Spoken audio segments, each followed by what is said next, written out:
warahmatullahi wabarakatuh. Perkenalkan kami dari kelompok 5 yang beranggotakan saya Nada Imtiaz NIM 193141087 sebagai siswanya. Di sini dengan saya Putri Sahila Miranda dengan NIM 193141088. Dalam pembuatan tugas di video ini saya berperan sebagai guru. Perkenalkan, nama saya Rani Sisnaza dengan NIM 193141089. Saya di sini sebagai siswa. Saya Puja Mandalita Pertiwi, NIM 193141090. Saya sebagai siswa. Assalamualaikum warahmatullahi wabarakatuh. Waalaikumsalam warahmatullahi wabarakatuh. Selamat pagi anak-anak. Pagi, Bu.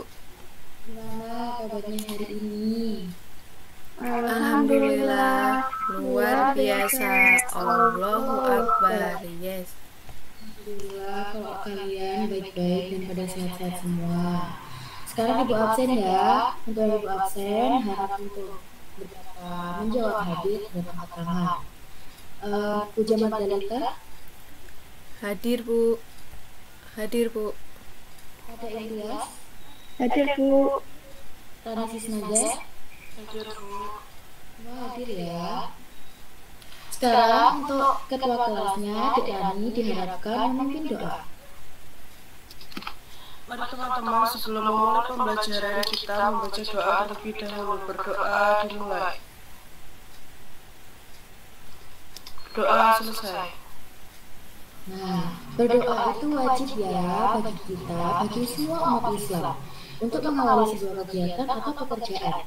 Dan setiap harinya kita nggak lupa juga untuk harus selalu bersyukur karena sudah diberikan kesehatan, diberikan kehidupan, kebahagiaan dan nikmat dari Allah Subhanahu wa Ta'ala. Biar lebih semangat nih pagi hari ini, kita sekarang nyanyi ya. Padahal nggak lagu.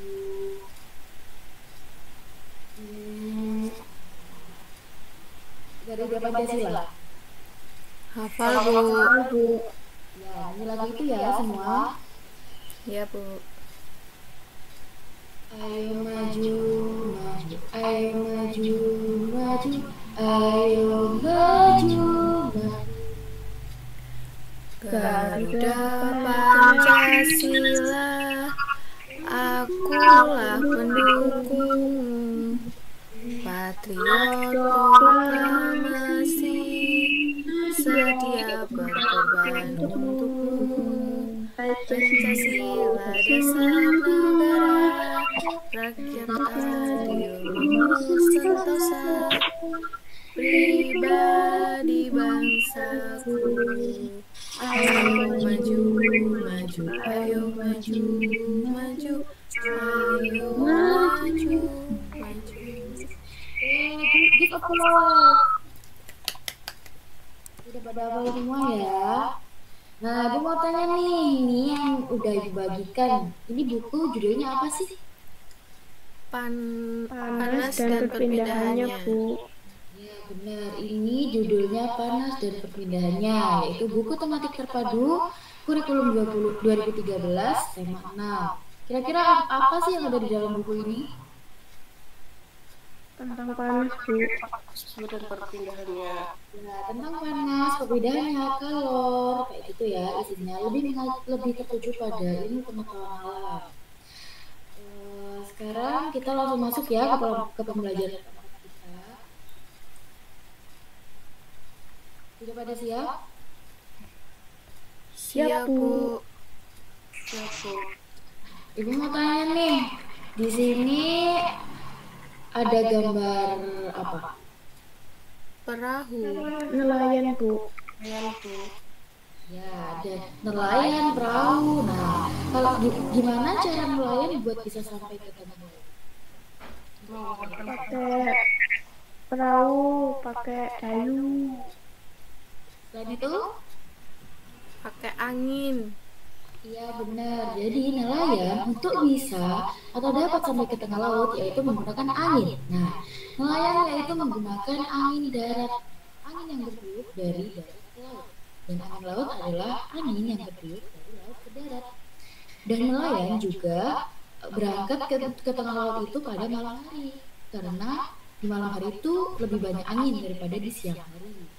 Nah, di sini nelayan itu hidupnya berkelompok.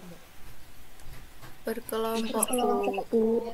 Benar sekali, nelayan itu hidupnya berkelompok. Nelayan itu hidup berkelompok di suatu desa atau di suatu pesisir pantai.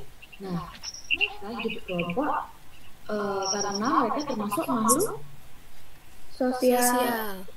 sosial, makhluk yang tidak bisa hidup sendiri, makhluk yang membutuhkan orang lain. Nah, selanjutnya di sini ada gambar nih. Dibaca judulnya bareng-bareng, ayo. 1, 2, 3. Kehidupan nelayan Indonesia. Kehidupan nelayan Indonesia. Di sini ada sebuah teks cerita. Ibu pengen mau menunjuk satu-satu dari kalian untuk membacakan satu persatu paragraf yang ada di sini. Siap ya, Ibu tunjuk ya. Yang pertama, Dek Puja. Ayo Dek Puja dibacakan untuk paragraf Ya, pertama. Bu. Perhatikanlah gambar di atas.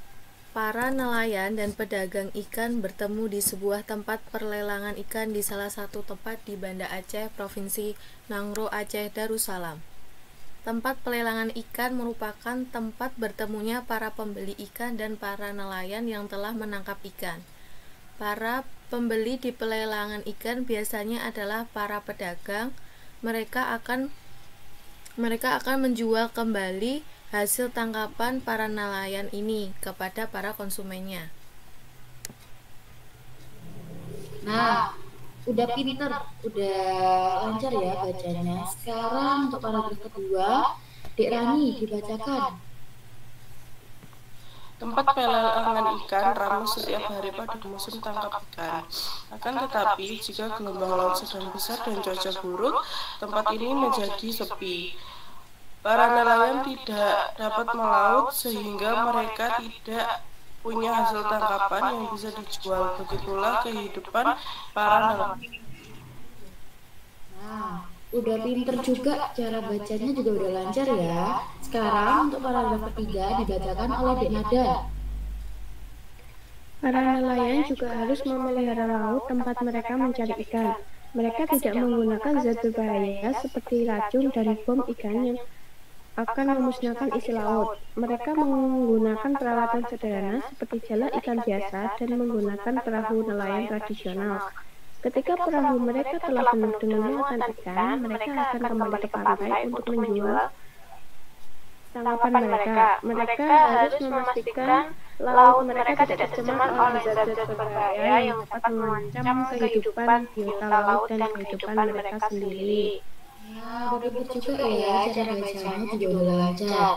Untuk paragraf keempat di sini siapa yang mau membacakan? Saya, Bu. Iya Dek, ayo lanjut bacanya. Kehidupan para nelayan pun diwarnai dengan serangkaian kegiatan yang telah diturunkan dari nenek moyang mereka. Beberapa kegiatan seperti perayaan petik laut dilakukan untuk memberikan ucapan syukur kepada Tuhan Yang Maha Esa. Acara ini dimaksudkan agar mereka keliling dari bahaya dan laut menghasilkan banyak ikan untuk ditangkap. Sudah, Bu. Ya, udah pinter semua ya, bacanya udah lancar. Nah, di sini dari teks cerita ini, apa kalian menemukan suatu kosakata yang sulit? Menemukan, Bu. Ya, Dek Rani? Apa? Kata muatan, Bu, artinya apa ya? Ya, di sini gue akan jelaskan ya. Arti dari muatan di kalimat ini, maksudnya itu beban atau isi. Paham, Dek? Paham, Bu. Nah, untuk Dek Nada, Kalau melaut itu apa, Bu? melaut. Nah, melaut itu maksudnya itu berlayar ya, Dek. Berlayar untuk sampai ke tengah laut untuk bisa mencari ikan. Nah, di sini kan pada kalimat para nelayan tidak dapat melaut. Nah, kata melaut itu bisa diganti dengan berlayar, gitu ya. Ya, Bu. Nah, seperti ini ketika perahu mereka telah penuh dengan muatan ikan. Nah, muatan ikan itu maksudnya kayak isinya. Ikannya itu udah full isinya, kayak gitu ya. Iya, Bu. Nah, Sekarang Ibu mau menunjuk nih satu-satu untuk memberikan isi pokok dari setiap paragraf. Tadi udah baca kan, udah disimak gimana isi dari cerita teks ini. Ibu mau tunjuk ya. Yang pertama untuk paragraf 1, Dek Puja. Coba berikan isi pokok dari paragraf 1 ini. Tentang pelelangan dan penjualan ikan, Bu. Tentang Pelelangan dan penjualan ikan. ya, benar banget. Di sini isi pokoknya itu lebih ke tempat pelelangan ikan, tempat penjualannya. Nah, untuk paragraf kedua bisa diberikan isi pokoknya oleh Dek Rani. Isi pokok dari paragraf 2 adalah tempat pelelangan ikan itu setiap hari ramai, tetapi sepi jika ada cuaca buruk. Ya, benar. Jadi isi pokoknya itu pelelangan itu ramai setiap harinya, tapi bakal sepi di saat cuacanya itu buruk atau gelombang lautnya itu sedang buruk. Nah, untuk paragraf ketiga di sini, ya Dek Nada diberikan isi pokoknya. Para nelayan juga harus memelihara laut, Bu. Terus sama para nelayan menggunakan peralatan sederhana seperti jala ikan biasa dan menggunakan perahu. Terus sama mereka harus memastikan laut mereka tidak tercemar oleh zat-zat berbahaya. Nah, ya, jadi isi pokoknya yaitu pelayan itu harus bisa memelihara laut, tidak boleh menggunakan bahan-bahan yang berbahaya seperti bom, racun, dan mereka juga kalau cari ikan itu menggunakan alat-alat yang sederhana, gitu ya. Untuk paragraf keempat, ayo siapa ini yang mau memberikan isi pokoknya? Untuk Mbak Puja, Dek Puja.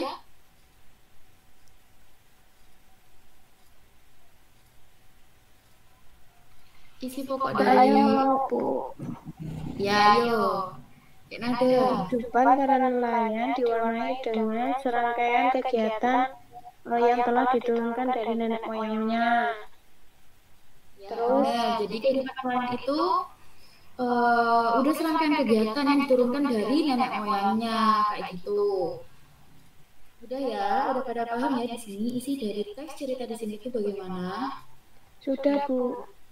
Ya, selanjutnya kita membuat pertanyaan. Membuat pertanyaan dari kata apa, siapa, mengapa, kapan, bagaimana, dan di mana. Jadi membuat pertanyaan itu jawabannya yang harus sesuai ada di isi cerita ini, teks cerita ini. Paham? Paham, Bu. Ya, ayo. Pertama, siapa yang mau bikin kalimat dulu ini? Saya, Bu. Mau tanya, Bu. Ya, ayo, bikin kalimat. Siapa yang bertemu di tempat pelelangan ikan? Nah, siapa yang bertemu di tempat pelelangan ikan? Berarti kalimat yang digunakan adalah siapa? Siapa coba? Ayo, dijawab bareng-bareng. Para nelayan dan pedagang ikan.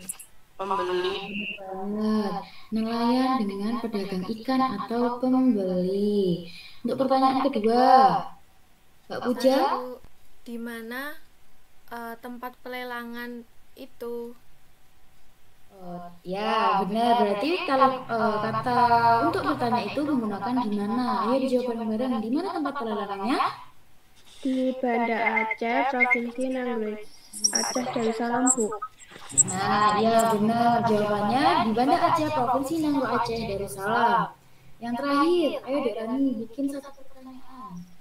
Pertanyaannya, mengapa nelayan tidak boleh memakai bom atau racun untuk menangkap ikan? Ya, benar sekali. Kata yang digunakan kata tanyanya yaitu mengapa. Mengapa nelayan tidak boleh menggunakan bom atau racun? Jawabannya dapat merusak kehidupan laut dan kehidupan mereka sendiri, Bu. nih, zat berbahaya yang dapat mengancam kehidupan biota laut dan kehidupan mereka sendiri. Jadi bisa merusak isi dari laut itu, ya. Bisa dipahamin? Bisa, Bu. Bisa, Bu. Bisa, Bu. Lalu selanjutnya mengenai peran. Bentar ya. Kita masuk ke bacaan teks cerita yang selanjutnya. Ayo dibaca bareng-bareng judulnya. 1, 2, 3. Kegiatan pelelangan ikan. Kegiatan pelelangan ikan. Ibu kasih waktu 5 menit untuk mencermati atau membaca dari teks cerita ini ya. Dimulai dari sekarang.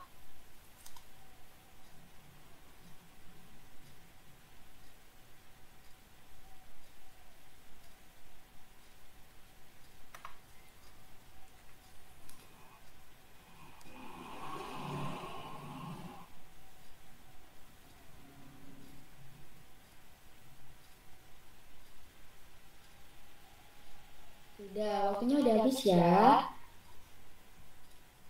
Ya, Bu. Udah baca semua? Sudah. Sudah, Bu. Ya. Ibu mau tanya nih, di dalam teks cerita ini tuh ada siapa aja sih berperan? Ada kegiatan apa aja sih? Ada nelayan, Nelayan, ada juru lelang, Ada juru lelang, ada Lelang. angkut, ada pedagang. Ya, benar. Jadi ada 4 peran dalam isi teks cerita ini. Yang pertama yaitu nelayan. Yang kedua ada juru lelang. Yang ketiga ada pedagang besar. Nah, pedagang besar itu maksudnya itu seperti pembeli ya anak-anak. Dan yang terakhir ada buruh angkut atau penyedia alat transportasi. Nah, selanjutnya Ibu mau tanya nih mengenai peran, hak, dan kewajiban. Sudah, ini kan paham kan maksud Ibu mengenai peran, hak, dan kewajiban dari nelayan, pelelang, pedagang besar, dan buruh angkut. paham, Bu. paham Bu. Ya, yang pertama nelayan. Bisa dijelaskan Mbak Puja mengenai peran, hak, dan kewajibannya? Peran nelayan menangkap ikan di laut, Bu.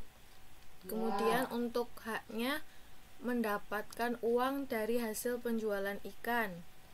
Ya, Terus lalu kewajibannya? kewajibannya menyediakan ikan dengan kualitas yang baik. Ya, benar banget. Lalu yang kedua, juru lelang ikan. Juru lelang bisa dijelaskan oleh Dek Rani. Juru lelang ikan berperan untuk memberitahu harga-harga ikan yang baik dan pas Bu. Haknya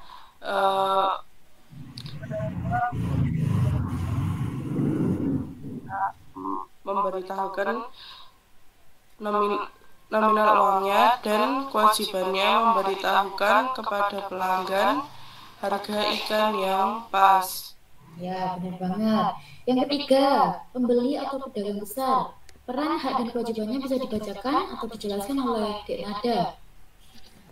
Pedagang besar itu mempunyai peran memasarkan ikan ke daerah lain, Bu. Terus untuk haknya mendapatkan keuntungan dari hasil penjualan ikan. Ya, Dan kewajibannya menyediakan ikan yang dibutuhkan pembeli. ya, benar sekali. Dan yang terakhir, peran terakhir itu ada buruh atau penyedia alat transportasi. Nah, itu perannya mengangkut ikan dari TPI, tempat pelelangan ikan, ke daerah lain. Haknya mendapatkan jasa pengangkutan ikan. Dan kewajibannya yaitu mengangkut barang sampai tujuan. Nah, jadi itu tadi anak-anak mengenai peran, hak, dan kewajiban dari 4 peran yang ada dalam teks cerita ini. Bisa dipahamin? Bisa, Bu. Bisa Bu. Gak ada pertanyaan mengenai peran, hak, dan kewajiban yang ada dalam teks ini? Tidak Bu. Ya, Bu. Oh ya udah, kalau gitu kita lanjut ya, anak-anak. Selanjutnya, Ibu mau ngasih tugas ini ke kalian mengenai peran, hak, dan kewajiban. Disimak baik-baik ya tugasnya. Mengenai tugasnya, kalian harus mencari peran yang ada di sekitar kalian. Nah, contohnya di sekitar kalian pasti ada pedagang, ada penjahit, ada banyak banyak banget peran yang ada di sekitar kalian. Kalian harus mencari peran, hak, dan kewajiban seperti tadi yang sudah dikerjakan ya. Minimal harus mencari 2 peran. Paham anak-anak? Paham, Paham, Bu. Bu. Ya. Lalu peran juga bisa diambil dari orang tua. Contohnya peran orang tua kalian ada yang berperan sebagai dokter, ada yang berperan sebagai guru. Seperti itu nggak apa-apa ya anak-anak? Iya, Bu. Ya. Nah, untuk yang terakhir nih, apa sih yang udah anak-anak dapat, anak-anak pelajarin hari ini di pelajaran hari ini? Bisa Belajar jadi tentang tahu itu Bu, makhluk peran, sosial, hak, dan Bu. kewajiban. Terus? Belajar tentang makhluk sosial, Bu, berkelompok. Ya, terus apa lagi? Belajar menjaga laut, Bu. Ya, benar. Jadi di sini pelajaran yang udah kita dapat hari ini yaitu kita tahu bagaimana cara kerja nelayan untuk cara kerja alam yang digunakan nelayan untuk dapat sampai ke tengah laut. Yang kedua, kita tahu, kita mempelajari bahwa makhluk sosial itu yang nggak bisa hidup sendiri. Contohnya nelayan. Nelayan hidup berkelompok di suatu desa atau di suatu pesisir pantai. Lalu habis itu kita tahu di sini peran-peran, hak, dan kewajiban yang ada di tempat pelelangan ikan ya anak-anak. Iya, Bu. Nah, apa sih yang harus dilakukan kita untuk menghargai suatu keadaan yang ada di sekitar kita? Nggak tahu, Bu. Belum tahu ya. Yang harus dilakukan yaitu kita harus mempunyai tingkat toleransi yang tinggi, saling menghargai pendapat antara satu dan lainnya. Nggak boleh saling ngejek, ya.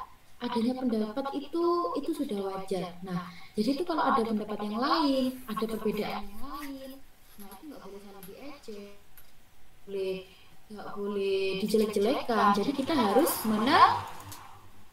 Menerima, Bu. harus menerima. Nah, perbedaan itu dari mulai perbedaan agama, perbedaan suku, ras, bahasa, seperti itu ya anak. Iya, Bu. Ya, bisa dimengerti kan? Bisa, Bu. Bisa, Dan Bu.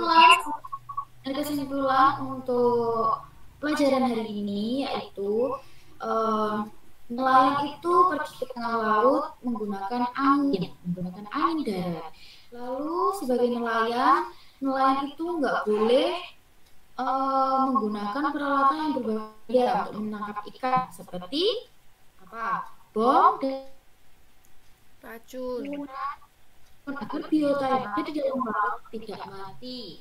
Nah, tempat pelelangan ikan itu setiap harinya biasanya ini apa udah namanya tapi kalau cuaca lagi buruk itu tempat pelelangan ikannya menjadi sepi. Nah, dan juga kita bisa tahu peran-peran mengenai nelayan, pelelang ikan, besar dan burung angkut ya anak. Iya, Bu. Nah, mungkin cukup sekian ya pelajaran kita. Ada yang mau ditanyakan? Tidak, Bu. Tidak, Bu. Ya, Ibu tutup ya pelajaran hari ini. Iya, Bu. Sebelum kita menutup pelajaran hari ini, untuk Dek Rani, ketua kelas, mari dipimpin. Mari teman-teman, sebelum pelajaran kita membaca doa kafaratul majelis. Subhanaka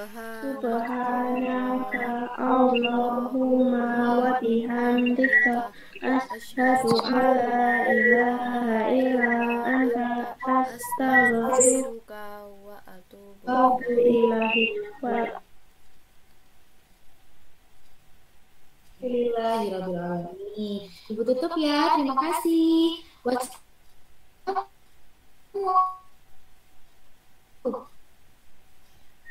Assalamualaikum warahmatullahi wabarakatuh. Terima kasih, Bu. Bu. Sama.